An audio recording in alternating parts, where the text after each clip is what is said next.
ಬಾಗಲಕೋಟೆ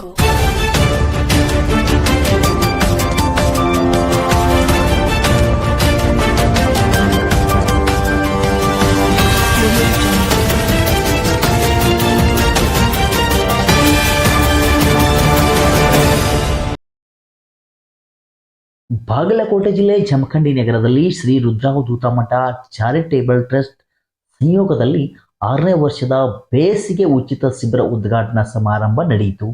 ಸಹಜಾನಂದ ಅವಧೂತರು, ಶ್ರೀ ಕೃಷ್ಣಾನಂದ ಅವಧೂತರು ಉಚಿತ ಶಿಕ್ಷಣ ಶಿಬಿರವನ್ನು ಉದ್ಘಾಟಿಸಿದರು.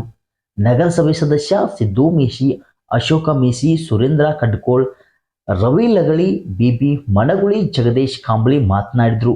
ಇದೇ ಸಂದರ್ಭದಲ್ಲಿ ಪ್ರಕಾಶ ಮೇಸಿ, ಶಿವಪ್ಪ ಕಡ್ಕೋಳ್, ಭೀಮಸಿ ಖಡ್ಕರ್, ಮಹಾದೇವ್ ಕಡ್ಕೋಳ್, ಜಗದೀಶ್ ತರ್ತರಿ, ಶಿವಾನಂದ ಮೇಸಿ, ಶಶಿಕಾಂತ ತೇರ್ದಾಳ್, ದಿಲೀಪ ದ್ಯಾಶಾಳ್, ಕುಮಾರ್ ಕಾಂಬ್ಳೆ, ರುದ್ರಪ್ಪ ಲಗಳಿ, ಸತ್ಯಪ್ಪ ಕಾಂಬ್ಳಿ, ಶ್ರೀಶೈಲ್ ಧರಣ್ಣವರು ಸೇರಿದಂತೆ ವಿದ್ಯಾರ್ಥಿಗಳು ಹಾಗೂ ಮಹಿಳೆಯರು ಅನೇಕರು ಇದ್ದರು. ಉಚಿತ ಬೇಸಿಗೆ ಶಿಬಿರಕ್ಕೆ ಬಂದ ವಿದ್ಯಾರ್ಥಿಗಳಿಗೆ ಪಠ್ಯಪುಸ್ತಕಗಳನ್ನು ಸಹಜಾನಂದ ಅವಧೂತರು ವಿತರಣೆ ಮಾಡಿದರು. ವರದಿ ರವಿ ದುಳಮನಿ, ಕರುನಾಡ ರತ್ನ ನ್ಯೂಸ್, ಜಮಖಂಡಿ. ಶ್ರೀ ರುದ್ರಾವಧೂತ ಮಠ ಚಾರಿಟೇಬಲ್ ಟ್ರಸ್ಟ್ನ ಸರ್ವ ಪದಾಧಿಕಾರಿಗಳು ಹಾಗೂ ಎಲ್ಲ ಸಮಾಜದ ಹಿರಿಯರು ಹಾಗೂ ಎಲ್ಲ ಶಿಕ್ಷಕರು ಹಾಗೂ ಬುದ್ಧ ಮಕ್ಕಳೇ ತಮ್ಮೆಲ್ಲರಿಗೂ ಕೂಡ ವಂದನೆಗಳನ್ನು ತಿಳಿಸುತ್ತಾ, ಈ ಒಂದು 6ನೇ ವರ್ಷದ ಉಚಿತ ಬೇಸಿಗೆ ಶಿಬಿರ ಅಂತಕ್ಕಂಥದ್ದು ಉದ್ಘಾಟನೆ ಆಯಿತು. ಇವತ್ತು ಉದ್ಘಾಟನೆ ಆಯಿತು. ನಾಳೆಯಿಂದ ತರಗತಿಗಳು ಪ್ರಾರಂಭ ಆಗ್ತಾ ಇದ್ದಾವೆ. ಈಗಾಗಲೇ ಶಿಕ್ಷಕರೆಲ್ಲ ಮಾತಾಡಿದ್ದಾರೆ. ಇಲ್ಲಿ ಇರ್ತಕ್ಕಂಥ ವಿದ್ಯಾರ್ಥಿಗಳು, ನೀವು ಯಾವುದಕ್ಕೋಸ್ಕರವಾಗಿ ಬಂದಿದ್ದೀರಿ? ಶಿಕ್ಷಣ ಪಡೆಯಬೇಕು. ನಿಮ್ಮ ಮುಖ್ಯ ಗುರಿ ಶಿಕ್ಷಣ ಪಡೆಯುವುದಾಗಿರಬೇಕು. ಜೊತೆಗೇನೆ ಇಲ್ಲಿ ಇರ್ತಕ್ಕಂಥ ವಸ್ತುಗಳಿಗಾಗಲಿ ಯಾವುದೇ ಒಂದು ಹಾನಿ ಆಗಬಾರ್ದು. ನೀವಿರ್ತಕ್ಕಂಥ ರೂಮಿನಲ್ಲಿ ಬಲ್ಬ್ ಹೊಡೆಯಲಾಗಲಿ ಏನಾದ್ರು ಕೀಟಾಡ್ಕೊಂಡು ಕೆಲವೊಬ್ಬರು ಇರ್ತಾರೆ. ಆ ರೀತಿಯಾಗಿ ಯಾವ ವಸ್ತುಗಳು ಕೂಡ ಹಾನಿಯನ್ನು ಮಾಡಬಾರದು, ಮೊದಲನೇ ಮಾತು. ಎರಡನೇದು, ನಿಮ್ಮಿರ್ತಕ್ಕಂಥ ಸುತ್ತಮುತ್ತ ಎಲ್ಲ ಪರಿಸರವನ್ನು ಸ್ವಚ್ಛವಾಗಿಟ್ಕೋಬೇಕು. ನಂತರ ಶಿಕ್ಷಕರ ಮಾತುಗಳನ್ನೆಲ್ಲ ಪಾಲಿಸಬೇಕು. ಇಷ್ಟು ಮಾಡಿಕೊಂಡು ಜೊತೆಗೆ ನೀವು ಶಿಕ್ಷಣವನ್ನು ಪಡೆದುಕೊಳ್ಳಬೇಕು. ಯಾಕಂದ್ರೆ ಶಿಕ್ಷಣ ಅಂತಕ್ಕಂಥದ್ದು ಉಚಿತವಾಗಿ ಸಿಗ್ತಕ್ಕಂದ್ರೆ ಅದಕ್ಕೆ ಸ್ವಲ್ಪ ಮಹತ್ವ ಇರ್ತಾರೆ. ಆದ್ರೆ ಉಚಿತ ಅಂತ ಹೇಳ್ತಾರಲ್ಲ, ಅದು ಮಾತೇ ಇದೆ. ಏನು ಹಿತ್ತಲ ಗಿಡ ಮದ್ದಲ್ಲ ಅಂತಲೂ ಹೇಳ್ತಾರೆ. ಅಥವಾ ಯಾವುದು ಉಚಿತವಾಗಿ ಸಿಗ್ತದೋ ಅದಕ್ಕೆ ಬೆಲೆ ಏನಾಗಿಲ್ಲ ಅಂತ. ಆದ್ರೆ ಅದ್ರ ಬೆಲೆ ತಿಳ್ಕೊಂಡವರಿಗೆ ಗೊತ್ತು.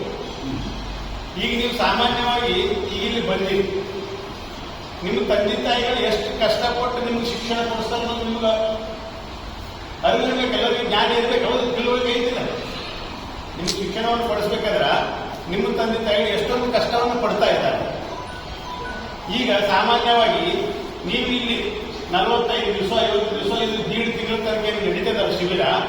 ಇದರಲ್ಲಿ ಚೆನ್ನಾಗಿ ನೀವು ಶಿಕ್ಷಣ ಪಡ್ಕೊಂಡು ಹೋದ್ರಿ ಅಂದ್ರೆ ನಿಮ್ಮ ತಂದೆ ತಾಯಿಗಳಿಗೆ ನೀವು ಆ ಫೀಸನ್ನು ಹೊರಗಡೆ ಕೊಟ್ಟು ಕಲಿಬೇಕಾಗ್ತದಲ್ಲ. 10,000 ರಿಂದ 12,000 ರೂಪಾಯಿ ಫೀಸ್ ಅದ. 10ನೇ ಹುಡುಗರಿಗೆ 3 ಸಬ್ಜೆಕ್ಟ್ ಕೂಡ ಮುಗಿಸ್ಕೊಳ್ಬೇಕಂದ್ರೆ 10,000 ರಿಂದ 12,000 ರೂಪಾಯಿ ಫೀಸ್ ಐತೆ. ಅದನ್ನು ನೀವು ತಂದೆ ತಾಯಿಗಳಿಗೆ ಉಳಿಸಿದಂಗೆ ಆಗ್ತದೆ. ಅದೇ 10,000 ರೂಪಾಯಿ ನಿಮ್ಮ ತಂದೆ ತಾಯಿ ಗಳಿಸ್ಬೇಕಾದ್ರೆ ಎಷ್ಟು ಕಷ್ಟಪಡ್ತಾರೆ. ಅವರಿಗೆ ನೀವು ಹೆಲ್ಪ್ ಮಾಡಿದಾಗ ನೀವು ಶಿಕ್ಷಣ ಪಡ್ಕೊಳ್ಳೋದ್ರಿಂದ. ಆದ್ದರಿಂದ ನೀವೆಲ್ಲರೂ ಕೂಡ ಶಿಸ್ತಿನಿಂದ, ಒಳ್ಳೆಯ ಒಂದು ಇಚ್ಛೆಯಿಂದ, ಉನ್ನತ ಇಚ್ಛೆಯಿಂದ ಶಿಕ್ಷಣವನ್ನು ಸರಿಯಾಗಿ ನೀವು ಪಡೆದುಕೊಳ್ಳಬೇಕು. ಆದ್ದರಿಂದ ನಮ್ಮ ಗುರುಗಳು ಏನಂದ್ರೆ ಅವರು ಬಾಲ್ಯದಲ್ಲಿ ಬಹಳಷ್ಟು ಕಷ್ಟಪಟ್ಟಾರೆ. ಅವರಷ್ಟು ಕಷ್ಟ ನಾವು ಪಟ್ಟಿಲ್ಲ. ನಾವು ಖಾಲಿ ಕೇಳಿದ್ದೀವಿ, ಅಂಬೇಡ್ಕರ್ ಅವರು ಅಷ್ಟು ಕಷ್ಟಪಟ್ಟಾರ ಅಂತೇಳಿ ಆವಾಗಿನ ಕಾಲಕ್ಕೆ ಕೇಳಿದ್ವಿ. ಆದ್ರೆ ಸದ್ಯದಲ್ಲಿ ಕಷ್ಟಪಟ್ಟು ಅದನ್ನು ಅನುಭವಿಸಿ ಇದ್ದಂತ ಪೂಜ್ಯ ನಮ್ಮ ಗುರುಗಳು. ನಮ್ಮ ಕಷ್ಟದ ನಮ್ಮ ಮುಂದಿನ ಪೀಳಿಗೆಗೆ ಬರಬಾರದು ಅಂತೇಳಿ ಪೂಜ್ಯರ ಇಚ್ಛೆ ಏನಂದ್ರೆ ಎಲ್ಲರಿಗೂ ಶಿಕ್ಷಣವನ್ನು ಕೊಡಿಸಬೇಕು. ಅದು ಉಚಿತವಾಗಿ, ಫ್ರೀಯಾಗಿ. ಯಾಕೆ ಬಡ ಮಕ್ಕಳಿಗೆ ಇದ್ದವರಂತೂ ಎಲ್ಲಾದ್ರೂ ರೊಕ್ಕ ಕೊಟ್ಟು ಟ್ಯೂಷನ್ ಕೊಟ್ಟು ಕಲಿತಾರೆ, ಅವ್ರದೇ ಪ್ರಶ್ನೆನೇ ಇಲ್ಲ. ಬಡ ಮಕ್ಕಳು ಹೋಗಿ ಕಲಿಬೇಕಂದ್ರೆ 10,000 ರೂಪಾಯಿ ಎಲ್ಲಿ ತರೋದು 2 ತಿಂಗಳಿಗೆ. ಅಂತೇಳಿ ಅಂಥವ್ರಿಗೆ ನಾವೆಲ್ಲ ಉಚಿತವಾಗಿ ಊಟ ವಸತಿ ಎಲ್ಲ ಕೊಟ್ಟು ಶಿಕ್ಷಣವನ್ನು ಕೊಡಬೇಕು ಅಂತೇಳಿ ನಮ್ಮ ಗುರುಗಳ ಒಂದು ಇಚ್ಛೆ ಐತಿ. ಆ ಇಚ್ಛಾನುಸಾರವಾಗಿ ನಮ್ಮ ಮಠದ ಟ್ರಸ್ಟ್ ಕಮಿಟಿಯವರು ಕೂಡ ಎಲ್ಲರೂ ಸಹಕಾರಿ ಇದ್ದಾರೆ. ಅದರ ಸದುಪಯೋಗವನ್ನು ನೀವೆಲ್ಲರೂ ಚೆನ್ನಾಗಿ ಪಡ್ಕೊಂಡು ಹೋದ್ರೆ ನಿಮ್ಮ ತಂದೆ ತಾಯಿಗಳಿಗೂ ಕೂಡ ಹೆಸರು ತರ್ತೀರಿ, ಇಲ್ಲಿ ಮಠದ ಕೀರ್ತಿನೂ ತಂದಂಗೆ ಆಗ್ತದೆ. ಆದ್ರಿಂದ ಆ ರೀತಿಯಾಗಿ ನೀವೆಲ್ಲರೂ ನಡ್ಕೊಂಡು ಆ ಶಿಕ್ಷಣವನ್ನ ಪಡ್ಕೋರಿ ಅಂತ ಹೇಳಿ ನನ್ನೆರಡು ವಾಣಿಗಳನ್ನು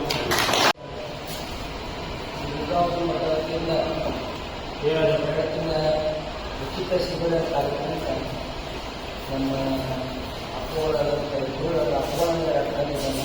ಆ ಮಠದ ಒಳಗಳು ಈ ಕಾರ್ಯಕ್ರಮ ಮಾಡಿದಾಗ ಒಂದು ದೊಡ್ಡ ಇತಿಹಾಸ.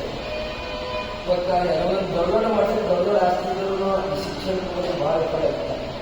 ನಮ್ಮಲ್ಲಿ ದೇವಿನಲ್ಲಿ ಮಠ ಡೆವಲಪ್ಮೆಂಟ್ ಮಾಡಿ ದೊಡ್ಡಬಗ್ಗರಿಗೆ ಅನ್ನ ಹಾಕಿಸಿ 2 ತಿಂಗಳ ಶಿಬಿರ ಮಾಡ್ತಾರಲ್ಲ ದೊಡ್ಡ ಮಠದ ಒಂದು ವಿಶೇಷತೆ ಇದೆ. ಇವತ್ತಿಂದ ಗುರುಗಳು ಶುಲ್ಕ ಪಕ್ಕೋಟ ಟೀಚಿಂಗ್ ಕೂಡ ಬಂದಾಗ ಮಠದ ಒಂದು ದೊಡ್ಡ ಒಂದು ದೊಡ್ಡ ಪರಿಗಣನೆ. ಈ ಮಠದ ಬಗ್ಗೆ ಏನಾದ್ರು ಹೇಳ್ಬೇಕಾದ್ರೆ ನಾವು ಕಂಡಿಲ್ಲ ಈ ಮಠ ಈ ಟೈಪ್ ಆಗ್ತದೆ 40 ಮಠದ ಗುಣ ತಿಳಗಾಗ್ತದೈತಿ, ತಿಳಗ ನನಗೆ ಬರ್ತಲ್ಲ. ಈ ಮಠದ ತಾಕತ್ತು ಯಾರಿಗೆ ಆಟ ಐತೆ ನನಗೆ ಬರ್ತದೆ. ನನ್ಗೆ ಸ್ವಲ್ಪ ಆಟ ಆಗೇ ನಾನು ಏನು ಮಾಡ್ತೀವಿ ಈ ಮಠದ ಬಗ್ಗೆ ನಾವು ಒಂದು ಅಭಿಮಾನ ಪಟ್ಟು ಈ ಮಠ ನಮ್ಮದು, ಗುರುಗಳು ನಮ್ಮವರು, ಮಠ ನಮ್ಮದು ಅಂತ ಭಾವಿಸೋದು ಬಂದವರು. ಈ ಜರುಗಿನಾಗಿ ಮಠ ಮಾಡ್ತೀವಿ ಅಂದ್ರೆ ಕರ್ನಾಟಕದ ಮೊದಲೇ ಮಠ ಅಂತ ನನಗೆ ಅನಿಸುತ್ತೆ. ದೊಡ್ಡ ದೊಡ್ಡ ಶ್ರೀಮಂತ ಮಠಗಳು ದೊಡ್ಡ ದೊಡ್ಡ ಆಸ್ತಿ ಇರ್ತೈತಿ, ಏನೇನು ಮಾಡ್ತಾರ ದೊಡ್ಡ ದೊಡ್ಡ ಪಂಡಿತರು ಪಂಡಿದಾಗ ಏನೇನು ಮಾಡ್ತಾರ ಏನಿರ್ತೈತಿ ಮಾಡೋದಂದ್ರೆ ಒಂದು ದೊಡ್ಡ ಅದ್ಭುತ ಒಂದು ಪವಾಡ. ಈ ಮಠ ಇನ್ನೊಂದು ದೊಡ್ಡದಾಗಲಿ ಇವ್ರಿಗೆ ದೊಡ್ಡ ಅಪಾರ ಆರಂಭದಾಗ ನಮಗೂ ಸ್ವಲ್ಪ ನಮನೆ ಆಗಿದ್ದಾರೆ. ನಾವು ದೇವರಿಗೆ ಬರ್ಕೊಂಡಿರ್ತೀವಿ ಜನ ಮುಂದೆ ಮಠ ಮಾಡಿ ದೊಡ್ಡ ಮಧುದಿಂದ ಆಶೀರ್ವಾದ ಅಪ್ಪ ಉಳಿಸತ್ತೇಳಿ ನಾವು ಬಂದಾಗ ಜನ ಬರ್ಕೊಂಡಿರ್ತೀವಿ. ಏನೋ ನಾವು ದೊಡ್ಡ ಶಕ್ತಿ ಐತಿ, ಆ ಶಕ್ತಿಗೆ ಮಾತ್ರ ಹುಟ್ಟಿ ಬಂದಾಗ ಐತಿ. ಅವರು ಈ ಮಠದ ಒಂದು ದೊಡ್ಡ ಕಣ್ಮನಿ ಆಗಿ ಇದಾರ. ಇನ್ನು ಮುಂದಾದರೂ ಮಠದ ಬಗ್ಗೆ ಈ ವ್ಯವಸ್ಥೆ ಒಳಗೆ ಮಾಡ್ತಾರೆ ಅಂತೇಳಿ ನಾನು ಮಾತಾಡ್ತೀನಿ.